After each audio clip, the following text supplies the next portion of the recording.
friends, I'm Ellie. Welcome to Cardboard Design. Today, please continue to listen to the interesting fairy tales that I am about to tell right here. I believe you will learn a lot through those fairy tales. The first fairy tale, the tinderbox. A soldier came marching along the high road. Left, right. He had his knapsack on his back and a sword at his side. He had been to the wars and was now returning home. As he walked on, he met a very frightful-looking old witch in the road. Her underlip hung quite down on her breast, and she stopped and said, "Good evening, soldier. You have a very fine sword and a large knapsack, and you are a real soldier, so you shall have as much money as ever you like." "Thank you, old witch," said the soldier. "Do you see that large tree?" said the witch, pointing to a tree which stood beside them. "Well, it is quite hollow inside, and you must climb to the top, when you will see a hole, through which you can let yourself down into the tree to a great depth. I will tie a rope round your body, so that I can pull you up again when you call out to me." "But what am I to do down there in the tree?" asked the soldier. "Get money," she replied. "for you must know that when you reach the ground under the tree, you will find yourself in a large hall lighted up by 300 lamps. You will then see 3 doors, which can be easily opened, for the keys are in all the locks. On entering the first of the chambers to which these doors lead, you will see a large chest standing in the middle of the floor, and upon it a dog seated, with a pair of eyes as large as teacups. But you need not be at all afraid of him. I will give you my blue-checked apron, which you must spread upon the floor, and then boldly seize hold of the dog, and place him upon it. You can then open the chest, and take from it as many pence as you please. They are only copper pence, but if you would rather have silver money, you must go into the second chamber. Here you will find another dog, with eyes as big as mill wheels, but do not let that trouble you. Place him upon my apron, and then take what money you please. If, however, you like gold best, enter the third chamber, where there is another chest full of it. The dog who sits on this chest is very dreadful. His eyes are as big as a tower, but do not mind him. If he also is placed upon my apron, he cannot hurt you, and you may take from the chest what gold you will." "This is not a bad story. Said the soldier. But what am I to give you, you old witch? For, of course, you do not mean to tell me all this for nothing." "No," said the witch. "but I do not ask for a single penny. Only promise to bring me an old tinder box, which my grandmother left behind the last time she went down there." "Very well, I promise. Now tie the rope around my body." "Here it is, Replied the witch. and here is my blue-checked apron." As soon as the rope was tied, the soldier climbed up the tree and let himself down through the hollow to the ground beneath. And here he found, as the witch had told him, a large hall in which many hundred lamps were all burning. Then he opened the first door. There sat the dog, with the eyes as large as teacups, staring at him. "You're a pretty fellow," said the soldier, seizing him and placing him on the witch's apron, while he filled his pockets from the chest with as many pieces as they would hold. Then he closed the lid, seated the dog upon it again, and walked into another chamber. And, sure enough, there sat the dog with eyes as big as mill wheels. "You had better not look at me in that way. Said the soldier. You will make your eyes water." And then he seated him also upon the apron, and opened the chest. But when he saw what a quantity of silver money it contained, he very quickly threw away all the coppers he had taken, and filled his pockets and his knapsack with nothing but silver. Then he went into the third room, and there the dog was really hideous. His eyes were truly as big as towers, and they turned round and round in his head like wheels. "Good morning," said the soldier, touching his cap, for he had never seen such a dog in his life. But after looking at him more closely, he thought he had been civil enough, so he placed him on the floor and opened the chest. Good gracious, what a quantity of gold there was! Enough to buy all the sugar sticks of the sweet stuff women all the tin soldiers, whips, and rocking horses in the world, or even the whole town itself. There was, indeed, an immense quantity. So the soldier now threw away all the silver money he had taken, and filled his pockets and his knapsack with gold instead. And not only his pockets and his knapsack, but even his cap and boots, so that he could scarcely walk. He was really rich now, so he replaced the dog on the chest, closed the door, and called up through the tree. Now pull me out, you old witch. Have you got the tinder box? Asked the witch. No, I declare I quite forgot it. So he went back and fetched the tinder box. And then the witch drew him up out of the tree, and he stood again in the high road, with his pockets, his knapsack, his cap, and his boots full of gold. What are you going to do with the tinder box? Asked the soldier. That is nothing to you. Replied the witch. You have the money, now give me the tinder box. I tell you what, Said the soldier. if you don't tell me what you are going to do with it, I will draw my sword and cut off your head. No. Said the witch. The soldier immediately cut off her head, and there she lay on the ground. Then he tied up all his money in her apron, and slung it on his back like a bundle, put the tinder box in his pocket, and walked off to the nearest town. It was a very nice town, and he put up at the best inn, and ordered a dinner of all his favorite dishes, for now he was rich and had plenty of money. The servant, who cleaned his boots, thought they certainly were a shabby pair to be worn by such a rich gentleman, for he had not yet bought any new ones. The next day, however, he procured some good clothes and proper boots, so that our soldier soon became known as a fine gentleman, and the people visited him, and told him all the wonders that were to be seen in the town, and of the king's beautiful daughter, the princess. Where can I see her? Asked the soldier. She is not to be seen at all. They said. She lives in a large copper castle, surrounded by walls and towers. No one but the king himself can pass in or out, for there has been a prophecy that she will marry a common soldier, and the king cannot bear to think of such a marriage. I should like very much to see her. Thought the soldier, but he could not obtain permission to do so. However, he passed a very pleasant time, went to the theater, drove in the king's garden, and gave a great deal of money to the poor, which was very good of him. He remembered what it had been in olden times to be without a shilling. Now he was rich, had fine clothes, and many friends, who all declared he was a fine fellow and a real gentleman, and all this gratified him exceedingly.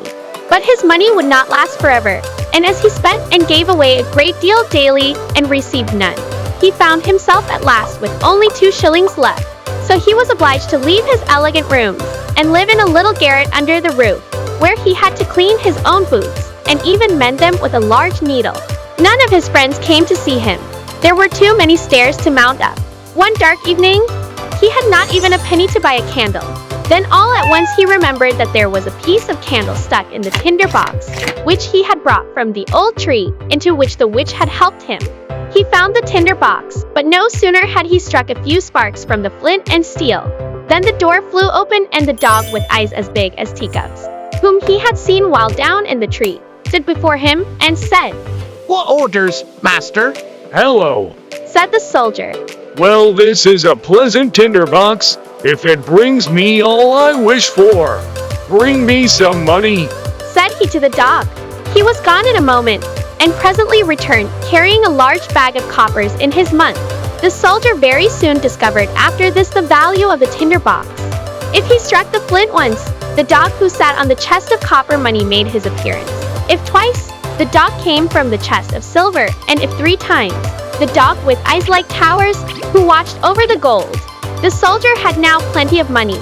He returned to his elegant rooms, and reappeared in his fine clothes, so that his friends knew him again directly, and made as much of him as before. After a while he began to think it was very strange that no one could get a look at the princess. Everyone says she is very beautiful. Thought he to himself. But what is the use of that if she is to be shut up in a copper castle surrounded by so many towers? Can I by any means get to see her? Stop! Where is my tinder box? Then he struck a light, and in a moment the dog, with eyes as big as teacups, stood before him. It is midnight, Said the soldier. yet I should very much like to see the princess, if only for a moment. The dog disappeared instantly, And before the soldier could even look round, he returned with the princess. She was lying on the dog's back asleep, and looked so lovely that everyone who saw her would know she was a real princess. The soldier could not help kissing her, a true soldier as he was. Then the dog ran back with the princess, but in the morning, while at breakfast with the king and queen, she told them what a singular dream she had had during the night of a dog and a soldier, that she had ridden on the dog's back and been kissed by the soldier. That is a very pretty story indeed, said the queen. So the next night, one of the old ladies of the court was set to watch by the princess's bed to discover whether it really was a dream or what else it might be.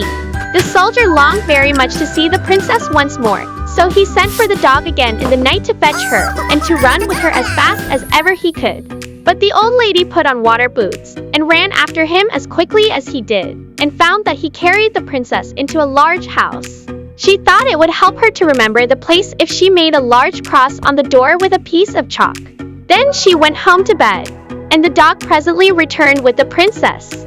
But when he saw that a cross had been made on the door of the house where the soldier lived, he took another piece of chalk and made crosses on all the doors in the town, so that the lady in waiting might not be able to find out the right door. Early the next morning, the king and queen accompanied the lady and all the officers of the household to see where the princess had been. Here it is, said the king, when they came to the first door with a cross on it. No, my dear husband, it must be that one, said the queen, pointing to a second door having a cross also. And here is one, and there is another, they all exclaimed, for there were crosses on all the doors in every direction. So they felt it would be useless to search any farther. But the queen was a very clever woman. She could do a great deal more than merely ride in a carriage. She took her large gold scissors, cut a piece of silk into squares, and made a neat little bag. This bag she filled with buckwheat flour, and tied it round the princess's neck. And then she cut a small hole in the bag, so that the flour might be scattered on the ground as the princess went along.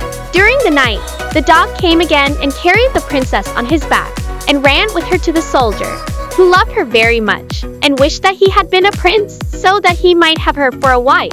The dog did not observe how the flour ran out of the bag all the way from the castle wall to the soldier's house, and even up to the window, where he had climbed with the princess. Therefore in the morning the king and queen found out where their daughter had been, and the soldier was taken up and put in prison.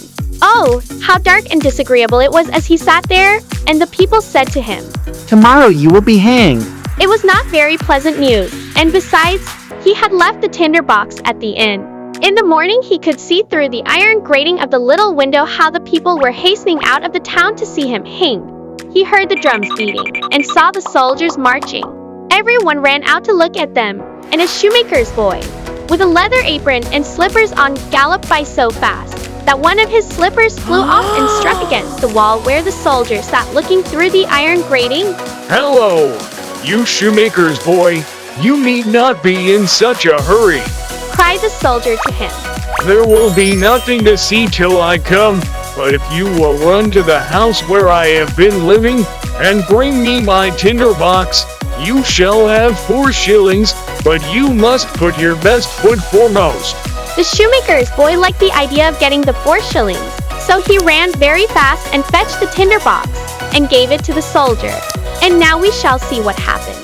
Outside the town a large gibbet had been erected, round which stood the soldiers and several thousands of people. The king and the queen sat on splendid thrones opposite to the judges and the whole council. The soldier already stood on the ladder, but as they were about to place the rope around his neck, he said that an innocent request was often granted to a poor criminal before he suffered death. He wished very much to smoke a pipe, as it would be the last pipe he should ever smoke in the world. The king could not refuse this request, so the soldier took his tinder box and struck fire, once, twice, thrice, and there in a moment stood all the dogs, the one with eyes as big as teacups, the one with eyes as large as mill wheels, and the third, whose eyes were like towers. Help me now, that I may not be hanged, cried the soldier. And the dogs fell upon the judges and all the counselors, seized one by the legs, and another by the nose, and tossed them many feet high in the air so that they fell down and were dashed to pieces. I will not be touched, said the king, but the largest dog seized him, as well as the queen, and threw them after the others. Then the soldiers and all the people were afraid and cried, Good soldier, you shall be our king, and you shall marry the beautiful princess. So they placed the soldier in the king's carriage, and the 3 dogs ran on in front and cried, Hurrah! And the little boys whistled through their fingers, and the soldiers presented arms. The princess came out of the copper castle and became queen, which was very pleasing to her. The wedding festivities lasted a whole week, and the dogs sat at the table and stared with all their eyes. The soldiers' use of the magical tinderbox showcases the importance of resourcefulness and clever thinking in overcoming challenges. The soldier's ability to use the tinderbox strategically helps him navigate various situations. The soldier's initial quest for wealth and luxury leads him to make deals with the witch and enter the princess's castle. However, his actions have consequences, and he ends up in a precarious situation, facing the gallows. The story warns against the dangers of greed and ambition without ethical consideration. The magical dogs summoned by the tinderbox represent power. The soldier, once in possession of this power, uses it to overthrow oppressive rulers. The narrative suggests that power should be used responsibly and justly. The soldier's love for the princess becomes a driving force in the narrative. Despite the challenges and obstacles, love ultimately triumphs, leading to the soldier's recognition as a hero and his marriage to the princess. The narrative includes elements of social critique, highlighting issues such as class disparity and the unfair treatment of the soldier. The soldier's rise to power and the overthrow of the ruling class suggest a desire for a more just and equitable society. The second fairy tale, The Emperor's New Suit. Many years ago lived an emperor who thought so much of new clothes that he spent all his money in order to obtain them. His only ambition was to be always well dressed. He did not care for his soldiers, and the theater did not amuse him. The only thing, in fact, he thought anything of was to drive out and show a new suit of clothes. He had a coat for every hour of the day, and as one would say of a king, He is in his cabinet. so one could say of him. The emperor is in his dressing room. The great city where he resided was very gay. Every day many strangers from all parts of the globe arrived. One day 2 swindlers came to the city. They made people believe that they were weavers and declared they could manufacture the finest cloth to be imagined. Their colors and patterns. They said, were not only exceptionally beautiful, but the clothes made of their material possessed the wonderful quality of being invisible to any man who was unfit for his office or unpardonably stupid. That must be wonderful cloth! Thought the emperor. If I were to be dressed in a suit made of this cloth, I should be able to find out which men in my empire were unfit for their places, and I could distinguish the clever from the stupid. I must have this cloth woven for me without delay. And he gave a large sum of money to the swindlers, in advance, that they should set to work without any loss of time. They set up 2 looms, and pretended to be very hard at work, but they did nothing whatever on the looms. They asked for the finest silk and the most precious gold cloth. All they got they did away with, and worked at the empty looms till late at night. I should very much like to know how they are getting on with the cloth. Thought the emperor, but he felt rather uneasy when he remembered that he who was not fit for his office could not see it. Personally, he was of opinion that he had nothing to fear, yet he thought it advisable to send somebody else first to see how matters stood. Everybody in the town knew what a remarkable quality the stuff possessed, and all were anxious to see how bad or stupid their neighbors were. I shall send my honest old minister to the weavers. Thought the emperor. He can judge best how the stuff looks, for he is intelligent, and nobody understands his office better than he. The good old minister went into the room where the swindlers sat before the empty looms. Heaven preserve us. He thought, and opened his eyes wide, I cannot see anything at all. but he did not say so. Both swindlers requested him to come near, and asked him if he did not admire the exquisite pattern and the beautiful colors, pointing to the empty looms. The poor old minister tried his very best, but he could see nothing, for there was nothing to be seen. Oh dear, He thought, can I be so stupid? I should never have thought so, and nobody must know it. Is it possible that I am not fit for my office? No, I cannot say that I was unable to see the cloth. Now, have you got nothing to say? said one of the swindlers, while he pretended to be busily weaving. No, it is very pretty, exceedingly beautiful. replied the old minister looking through his glasses. What a beautiful pattern! What brilliant colors! I shall tell the emperor that I like the cloth very much. We are pleased to hear that. Said the two weavers, and described to him the colors and explained the curious pattern. The old minister listened attentively, that he might relate to the emperor what they said, and so he did. Now the swindlers asked for more money, silk and gold cloth, which they required for weaving. They kept everything for themselves, and not a thread came near the loom, but they continued, as hitherto, to work at the empty looms. Soon afterwards, the emperor sent another honest courtier to the weavers to see how they were getting on, and if the cloth was nearly finished. Like the old minister, he looked and looked but could see nothing, as there was nothing to be seen. Is it not a beautiful piece of cloth? Asked the two swindlers, showing and explaining the magnificent pattern, which, however, did not exist. I am not stupid. Said the man. It is therefore my good appointment for which I am not fit. It is very strange, but I must not let anyone know it. And he praised the cloth, which he did not see, and expressed his joy at the beautiful colors and the fine pattern. It is very excellent, he said to the emperor. Everybody in the whole town talked about the precious cloth. At last the emperor wished to see it himself, while it was still on the loom. With a number of courtiers, including the two who had already been there, he went to the two clever swindlers, who now worked as hard as they could, but without using any thread. Is it not magnificent? Said the two old statesmen who had been there before. Your Majesty must admire the colors and the pattern. And then they pointed to the empty looms, where they imagined the others could see the cloth. What is this? Thought the emperor. I do not see anything at all. That is terrible. Am I stupid?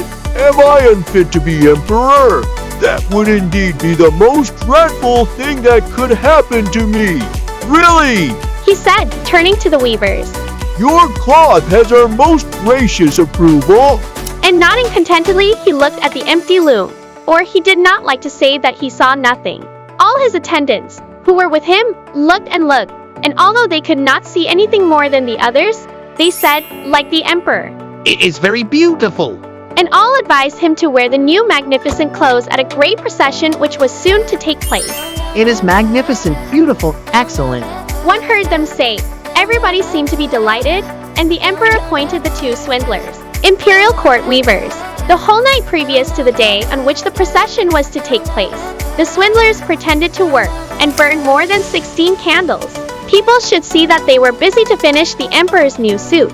They pretended to take the cloth from the loom and worked about in the air with big scissors and sewed with needles without thread, and said at last, The emperor's new suit is ready now. The emperor and all his barons then came to the hall. The swindlers held their arms up as if they held something in their hands and said, These are the trousers. This is the coat. And here is the cloak. And so on. They are all as light as a cobweb, and one must feel as if one had nothing at all upon the body, but that is just the beauty of them. Indeed, said all the courtiers, but they could not see anything, for there was nothing to be seen. Does it please your Majesty now to graciously undress, said the swindlers, that we may assist your Majesty in putting on the new suit before the large looking glass? The emperor undressed, and the swindlers pretended to put the new suit upon him, one piece after another, and the emperor looked at himself in the glass from every side. How well they look. How well they fit. Said all. what a beautiful pattern. What fine colors. That is a magnificent suit of clothes. The master of the ceremonies announced that the bearers of the canopy, which was to be carried in the procession, were ready. I am ready. Said the emperor. Does not my suit fit me marvelously? Then he turned once more to the looking glass, that people should think he admired his garments. The chamberlains, who were to carry the train, stretched their hands to the ground as if they lifted up a train, and pretended to hold something in their hands. They did not like people to know that they could not see anything. The emperor marched in the procession under the beautiful canopy, and all who saw him in the street and out of the windows exclaimed, Indeed, the emperor's new suit is incomparable. What a long train he has. How well it fits him. Nobody wished to let others know he saw nothing, for then he would have been unfit for his office or too stupid. Never emperor's clothes were more admired. but he has nothing on at all. Said a little child at last. Good heavens! listen to the voice of an innocent child," said the father, and one whispered to the other what the child had said. But he has nothing on at all. Pride at last the whole people. That made a deep impression upon the emperor, for it seemed to him that they were right, but he thought to himself, Now I must bear up to the end. And the chamberlains walked with still greater dignity, as if they carried the train which did not exist. The emperor in the story represents arrogance and an excessive focus on appearance in governing the kingdom. His relentless pursuit of new clothes solely to maintain a fashionable image illustrates the importance placed on showcasing wealth and power. The emperor's greed is portrayed through his willingness to spend a considerable sum of money on clothing that does not exist. This action criticizes the deception and highlights the inefficiency of persisting in an illusion. The narrative satirizes the habit of judging others based on appearance and attire. People, even those in positions of power, pretend to be content and satisfied with non-existent clothing to avoid being seen as ignorant or unworthy. The story illustrates the power of a truthful statement that ultimately unveils the deception. The innocent remark by the child serves as the last straw that breaks the illusion and prompts people to acknowledge the obvious truth. In summary, The Emperor's New Clothes offers lessons on arrogance, greed, the consequences of judging others superficially, the hesitations and fears in leadership, the unexpected sources of wisdom, the power of truth, and the importance of accurate evaluation of power. The third fairy tale, The Fox and the Cat. It happened that the cat met the fox in a forest, and as she thought to herself, He is clever and full of experience and much esteemed in the world. She spoke to him in a friendly way. Good day, dear Mr. Fox. How are you? How is all with you? How are you getting through this dear season? The fox, full of all kinds of arrogance, looked at the cat from head to foot, and for a long time did not know whether he would give any answer or not. At last he said, Oh, thou wretched beard cleaner, thou piebald fool, thou hungry mouse hunter, what canst thou be thinking of? Dost thou venture to ask how I am getting on? What hast thou learned? How many arts dost thou understand? I understand but one, replied the cat modestly. What art is that? asked the fox. When the hounds are following me, I can spring into a tree and save myself. Is that all? Said the fox. I am master of 100 arts, and have into the bargain a sack full of cunning. Thou makest me sorry for thee. Come with me, I will teach thee how people get away from the hounds. Just then came a hunter with 4 dogs. The cat sprang nimbly up a tree and sat down on top of it, where the branches and foliage quite concealed her. Open your sack, Mr. Fox, open your sack, cried the cat to him, but the dogs had already seized him and were holding him fast. Mr. Fox, cried the cat. You with your 100 arts are left in the lurch. Had you been able to climb like me, you would not have lost your life. The fox's arrogance and disdain towards the cat highlight the negative consequences of overestimating one's abilities and looking down upon others. The cat, in contrast, exhibits humility. The cat, despite having only one skill, recognizes the value of her ability to escape from hounds by climbing trees. The story suggests that even a singular, well-developed skill can be valuable and life-saving. The fox boasts about having 100 arts and a sack full of cunning, emphasizing theoretical knowledge and cunning strategies. However, the practical wisdom of the cat, knowing how to use her specific skill in a critical situation, proves more effective. The fox's overconfidence leads to his downfall when the hunter and his dogs arrive. The cat's ability to quickly assess the situation and act accordingly demonstrates the consequences of pride and the importance of practical skills. While the fox claims to be full of experience, his lack of practical wisdom in the given situation contradicts his assertion. The story implies that real experience is proven through action, not just words. In summary, the story teaches about the pitfalls of arrogance, the value of practical skills, the importance of humility, the consequences of overestimating oneself, and the significance of adaptability and real-life experience. This is the end of the story. Did you like the fairy tales I told you today? Through it we learned valuable lessons, right? Come back tomorrow to listen to more great fairy tales. Bye-bye!